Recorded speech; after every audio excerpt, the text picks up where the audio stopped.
Now we discuss the characteristic of synthetic fibre. चलिए अब हम जानते हैं कि सिंथेटिक फाइबर की क्या क्या विशेषता है। Now do synthetic fabric soak less or more water than the natural fabric? Do they take less or more time to dry? In activity 3.2 it is a activity which you do at home also। आप दो तरीके की clothes लेंगे, एक synthetic and एक cotton, okay, natural. उन दोनों clothes में आप क्या कर सकते हैं, you take some water in the beaker और उस दोनों में उन फैब्रिक्स को आप डिप कर देंगे। कुछ समय बाद आप ये चेक कर सकते हैं कि which fabric absorb more water, किस फैब्रिक ने सबसे ज़्यादा पानी को सोखा, and which take less time to dry, और किस फैब्रिक ने सूखने में कम से कम समय लिया। आप देखेंगे कि synthetic fibre absorb less water but it dry fast, and natural fibre absorb more water and dry later, यानी कि नेचुरल फाइबर पानी को ज़्यादा सूखता है और देर में सूखेगा। Okay, find out your parents about this durability, cost and maintenance of this fabric. आप अपने पेरेंट्स से इस चीज़ के बारे में जानकारी ले सकते हैं कि हम सिंथेटिक फाइबर को क्यों यूज़ करते हैं। ड्यूरेबिलिटी के लिए क्योंकि ये लंबे चलते हैं, कॉस्ट के लिए क्योंकि ये काफ़ी सस्ते होते हैं, या maintenance of this fabric are less compare to the natural fibre. You can discuss with your parents also to get the more information. Okay, now plastics, you must be familiar with many plastic article used every day make. ओके, हमने देखा है कि हम बहुत सारे ऐसे plastic item हैं जो कि हम आजकल यूज़ में लाते हैं, जैसे कि आप देख रहे हैं figure 3.7 shows that like a chair, bucket, toy car, glass and many more. We have use this material for our daily life like polythene.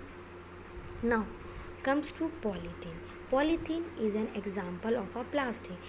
तो पॉलीथीन भी एक प्लास्टिक का एग्जाम्पल है। It use for making commonly use polythene bags. जैसे कि हम जानते हैं कि हम पॉलीथीन बैग्स क्यों यूज़ करते हैं, क्योंकि ड्यूरेबिलिटी होती है, चीप होती है और ईजी टू कैरी। हम इसको हर जगह ले जा सकते हैं easily. Try to bend a piece of plastic yourself. Can all the plastic articles be bend easily. क्या आप सारे प्लास्टिक आइटम्स को ईजिली बेंड कर सकते हो as compare to polythene. Okay, आप समझ सकते हैं कि पॉलीथीन के कंपेयर में हम सारी चीज़ों को मोल्ड या उसको बेंड नहीं कर सकते। चलिए जानते हैं इसकी दो और varieties like thermoplastic and thermosetting plastic. Now what is thermoplastic? जैसे कि हम जानते हैं कि जो प्लास्टिक उसकी टू वेराइटीज़ इट कैट, जो थर्मोप्लास्टिक्स होती हैं वो ईज़िली अपना शेप चेंज कर लेती है, it gets deform easily on heating and can be bent easily, are known as thermoplastic. गर्मी मिलते ही वो अपने आप की शेप को चेंज कर सकती है और किसी अन्य शेप में अपने आप को ढाल सकती है, वो होती है थर्मोप्लास्टिक। जैसे कि हम एग्जांपल पॉलीथीन एंड पीवीसी है, जो कि आप अपने डेली यूज़ में आपने बहुत से ऐसे आइटम्स होते हैं जो आप हीट करोगे तो अपना शेप चेंज कर लेंगे और मोल्ड हो जाएगी, पिघल जाएगी। Now comes to thermosetting plastic. अब हम थर्मोसेटिक प्लास्टिक के बारे में जानते हैं।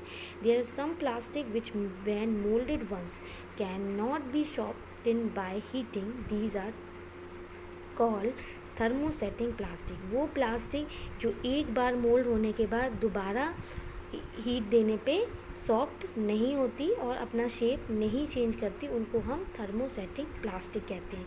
उनके एग्जांपल है मेलामाइन एंड बेकलाइन, जो कि पुअर कंडक्टर ऑफ हीट होती है एंड इलेक्ट्रिसिटी। इसलिए हम अपने जो स्विचेस होते हैं, बोर्ड्स होते हैं बहुत सारे, वो थर्मोसेटिक प्लास्टिक के बने होते हैं, क्योंकि ये poor conductor of heat and electricity, क्योंकि जो हीट को वो ईजली पास नहीं होने देते। जैसे स्विचेस हो गए, handle of various utensil are made of thermosetting plastic. Melamine is a versatile material, it resist fire and can tolerate heat better than other plastic. Melamine ही उसका एग्जाम्पल है जो फायर को रोकता है और लंबे समय तक काफ़ी हद तक हीट को बियर कर सकता है। किचन वेयर हो गए, फ्लोर टाइल्स हो गए, like it's made of melamine.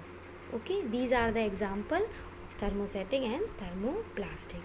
Now, plastic as material of choice, जैसे कि हम प्लास्टिक को आजकल अपने नॉर्मली डे लाइफ में यूज़ करते हैं, तो इसकी क्या क्या ऐसी विशेषता हैं जो कि हमें इसको यूज़ करने के लिए प्रेरित करती है. लाइक जब प्लास्टिक इज़ नॉन रिएक्टिव, यानी कि प्लास्टिक होता है वो ईज़िली रिएक्ट नहीं करता. जैसे कि हम जितने भी आपके मेटल्स थिंग्स हैं, like you know that metal like iron get rusted when left expose to moisture and air. जैसे कि आप जानते हैं कि अगर मेटल लंबे समय तक पानी में और हवा में कांटेक्ट में रहेगा तो उसमें जंग लग जाएगी. पर प्लास्टिक में ऐसी कोई भी रिएक्शन नहीं होती पानी और हवा की. Now, plastic is light, strong and durable. जैसे कि हम समझ सकते हैं कि ये बहुत हल्की होती है, बहुत ज़्यादा स्ट्रॉन्ग होती है और लंबे समय तक चलती है.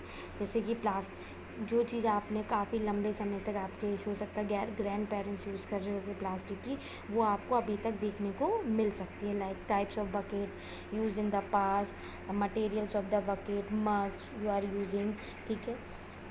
Since plastic is very light, strong, durable and can be moulded into different shape and size. क्योंकि जो प्लास्टिक की विशेषता है वो क्या है, बहुत ड्यूरेबल है, ईजिली शेप और साइज़ को चेंज कर सकती है. ना, plastic are poor conductor. Conductor का मतलब पहले हम समझ लेते हैं.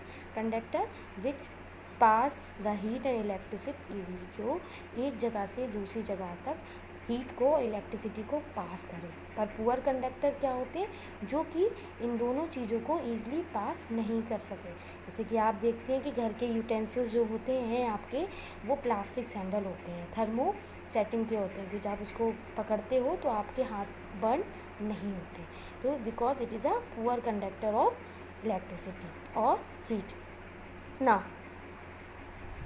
जैसे कि हम और भी चीज़ें देख सकते हैं कि प्लास्टिक हमारे आज डे टू डे लाइफ में हर जगह यूज़ हो रही है. लाइक टैबलेट्स की पैकेजिंग में थ्रेड जो यूज़ करते हैं, वूंड मतलब जो हमारे जख्म होते हैं सर्जिकली, सिरिंज हो गई, number of medical instrument are made of plastic.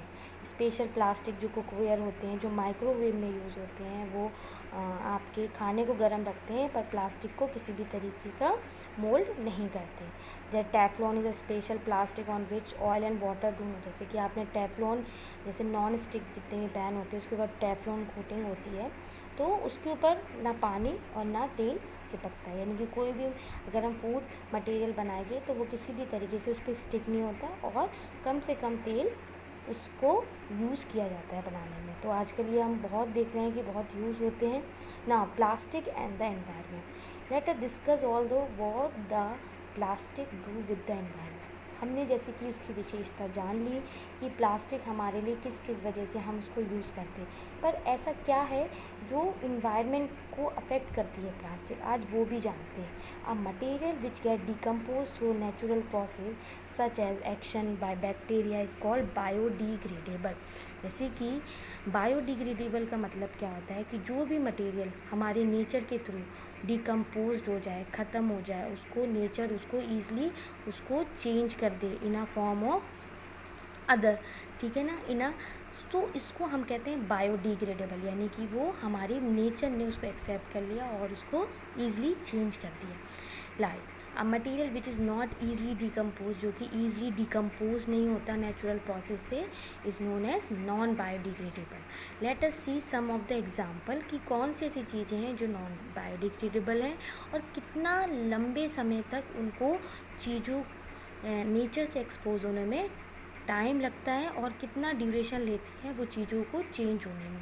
ना, जैसे कि पील्स और वेजिटेबल, फ्रूट हो गए, जो भी हमारे किचन का बचा हुआ जो उसके सामान होता है, वो अप्रोप्रिएट 1 to 2 वीक, 1 से 2 हफ्ते में वो क्या करता है, नेचर उसको डिग्रेड कर देता है, ख़त्म कर देता है, उसको बायोडिग्रेडेबल है.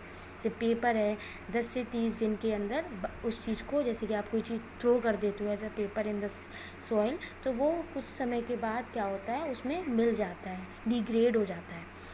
Like cotton cloth also, and जो भी चीज़ हमारी नेचुरल है वो बायोडिग्रेडेबल है. Like now tin, aluminium and other metal cans, जो कि मेटल्स हैं, it takes about 100 to 500 years. यानी कि 100 से लेकर 500 साल लग जाते हैं उनको डिग्रेड होने में नेचर में.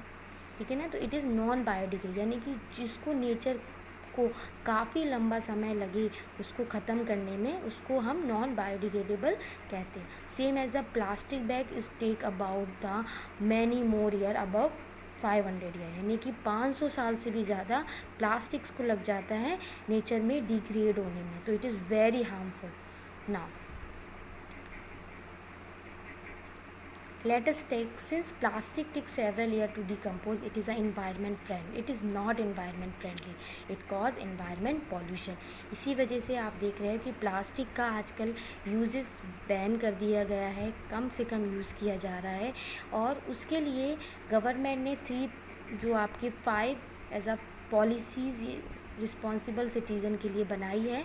This are 5 R principle, like reduce, कम से कम यूज़ कीजिए, रीयूज़, ज़्यादा से ज़्यादा उसी को दोबारा हम रीयूज़ कर सकते हैं। जैसे कि आपके घरों में कोई भी प्लास्टिक बैग्स या टिन में या बॉटल्स में कुछ चीज़ आती है तो हम उसको दोबारा एज अ कंटेनर यूज़ कर सकते हैं। रिसाइकल, दोबारा किसी चीज़ को मोल्ड करके कुछ और चीज़ बना सकते हैं। रिकवर, दोबारा उसका उत्पादन करके कोई चीज़ हम दोबारा यूज़ करें। और रिफ्यूज़, ज़्यादा से ज़्यादा प्लास्टिक का हम कम यूज़ करें। Now develop habit which are environment friendly, और उसके लिए हम क्या कर सकते हैं?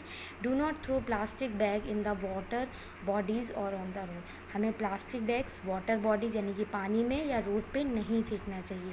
Take a cotton carry bag और jute bag while going to shopping, जब भी आप बाहर जाइए कुछ ख़रीदने तो कॉटन बैग और जूट बैग को अपने साथ लेके जाइए।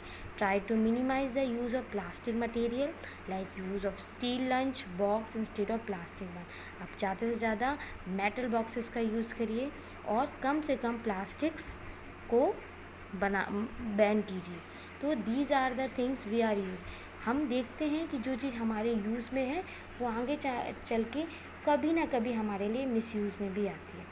तो अगर हम इसको मिसयूज़ ना करते हुए इसको यूजेबल फॉर्म में करेंगे तो plastic is a very good option for using in another form. Okay, the chapter is over. Thank you.